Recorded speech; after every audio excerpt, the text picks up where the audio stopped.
Sedaj se nahajamo v najbolj skritih kotičkih Narodne galerije. Nahajamo se več metrov pod zemljo, kjer imamo depoje. Depoji so prostori, ki imamo shranjene umetnine in ta je le eden izmed njih. Poleg 163 slik, 74 kipov, 32 fotografij bodo v depo pospravili tudi znani sliki.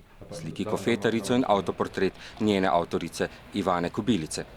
Prav previdno, z rokavičkami na rokah, so se delavci lotili dela in to z razlogom.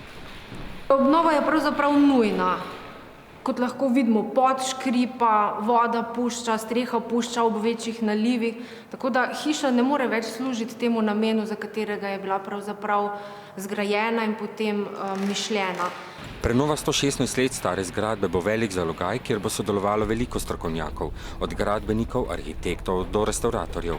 Naloga restavratorja je, da skrbi, da se sliko ravna po pravilih, da se ne zgodi kakšna škoda. Druga naloga restavratorja je, da pri tem, ko gre slika v depo, da jo pri tem očisti, da odstrani ves prah, ki se je na njej nabral čez leta.